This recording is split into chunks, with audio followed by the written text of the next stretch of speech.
When I first saw the reading for today, I thought to myself, I wonder if I could have a chat to Calantha or send her an email and try and sneakily swap with someone else. The 10 Commandments is our subject. But then I thought, well, that's not really in keeping with the 10 Commandments and being honest, is it, with one another? So, a few thoughts. Here goes. We call them the 10 Commandments, but the Hebrew text calls them the 10 words. They establish the conditions necessary for a free, loving, and just community. They're beautiful words and are an expression of the covenant or promise between God and the children of Israel that we've been hearing about over the last couple of weeks. But equally, they're a symbol of the covenant between God and us. And if we're going to live in a community dealing with God, the God we cannot see, that takes priority over the things we can see. So they're very challenging to all of us. But as I thought about these commandments, I came up with a little object lesson, if you like, which I think for me summarises what the 10 Commandments are all about. And here it is. Some of you will recognise this as a plumb line. It's used by decorators and builders to make sure that they're getting their edges straight.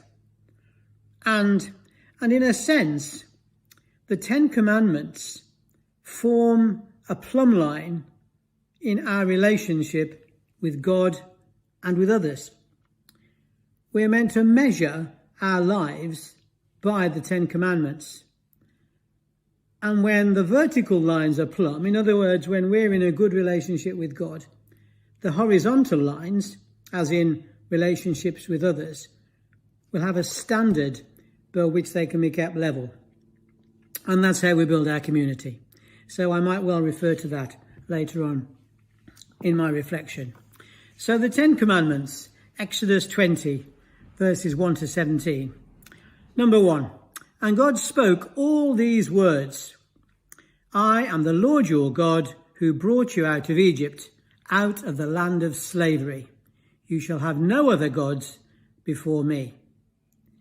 So before God tells us what to do, he tells us what he has done.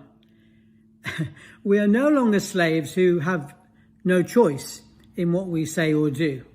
We're free to say yes or no. We're free to sin, actually, or not to sin. And this freedom is a gift. It's a gift of God's salvation to all of us. No other gods, God says. It's our choice.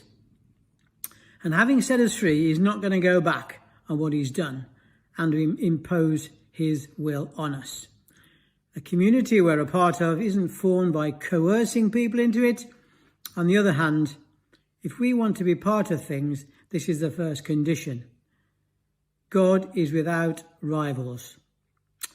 Number 2, you shall not make for yourself an image in the form of anything in heaven above or on the earth beneath or in the waters below. You shall not bow down to them or worship them. For I, the Lord your God, am a jealous God, punishing the children for the sin of the parents to the 3rd and 4th generation of those who hate me, but showing love to 1,000 generations of those who love me and keep my commandments. Idols have been defined as gods, with all of God taken out, so that we can be our own gods.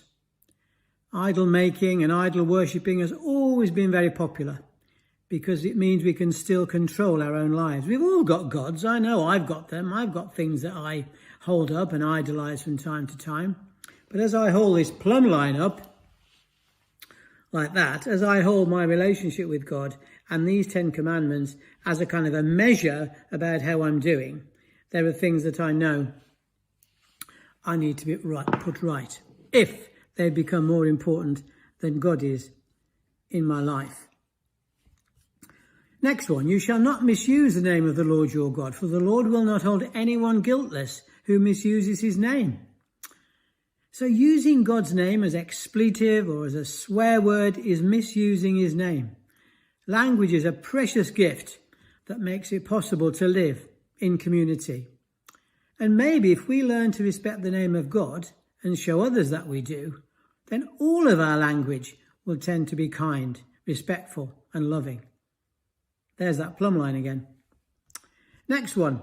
Remember the Sabbath day by keeping it holy. 6 days you shall labour and do all your work, but the seventh day is a Sabbath to the Lord your God. On it you shall not do any work, neither you, nor your son or daughter, nor your male or female servant, nor your animals, nor any foreigner residing in your towns. For in 6 days the Lord made the heavens and the earth, the sea and all that is in them, but he rested on the seventh day. Therefore the Lord blessed the Sabbath day and made it holy. God rested on the seventh day, the Sabbath. And so should we. It gets us back in tune with the rhythm of creation, of work and rest. If the plumb line doesn't hang straight and true in this area of our lives, regardless which day of the week you happen to have as your Sabbath, then the chances are we'll overwork, we'll get stressed, we'll suffer from all the strains that come from that. Community cannot flourish, and people will not be at their best and flourish without a Sabbath. Honour your father and your mother, so that you may live long in the land the Lord your God is giving you. The way we deal with God is a reflection of how we deal with one another.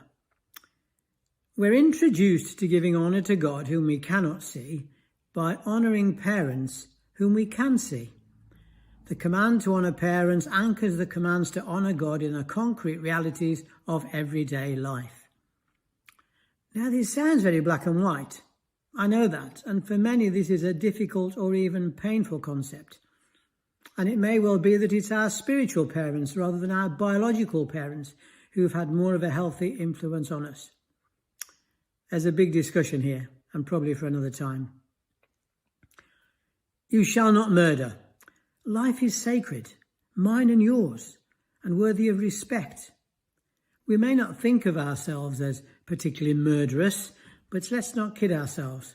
Often our thoughts or words about other people can be very cutting and potentially damaging. You shall not commit adultery. Life itself, marriage, is sacred. And sexual intimacy is part of the promise of togetherness that we give each other. The intimacies between couples are a private affair. But there is also a community aspect to marriage, and we need to look out for, support, encourage, protect, and pray for couples in our midst. You shall not steal.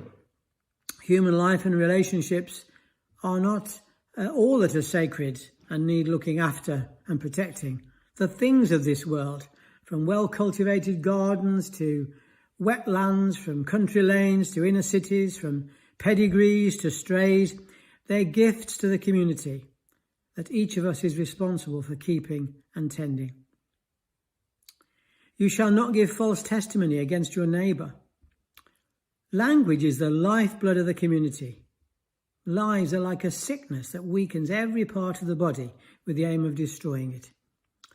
Words are sacred, and so are the people who speak them. That's me and you. And the people who hear them. I ask myself how the plumb line is hanging in this area of my life. Do I use my words to encourage and build up, or criticise and tear down? How wonderful to receive a stone on my doorstep this afternoon with the word hope on it, following on from the all-age activity this morning. Wonderful, wonderful slot in our service today, encouraging people to encourage and build one another up. You shall not covet your neighbour's house. You shall not covet your neighbour's wife, or his male or female servant, his ox or donkey, or anything that belongs to your neighbour. Up to this point, the beautiful words, have been about other behaviour and outer behaviour. But this last one is about inner behaviour. That is wanting what I don't have and what someone else has got. If this goes unchecked, it'll have much the same effect as the previous 9. If the plumb line isn't hanging straight, it's a recipe for disaster. To covet is to fantasize about a life other than the one that has been given to me, and comparison is a trap, and it's hard to get out of. You know, it's a tough one, this, isn't it? These 10 commandments, and I'm sure there are encouragements and challenges there for all of us. But perhaps it might be time, to talk and pray this particular reflection through with a trusted friend, maybe on the phone or on Zoom. Get yourself a small plumb line from a DIY shop to prompt you daily as an icon of staying faithful to our loving God. Amen.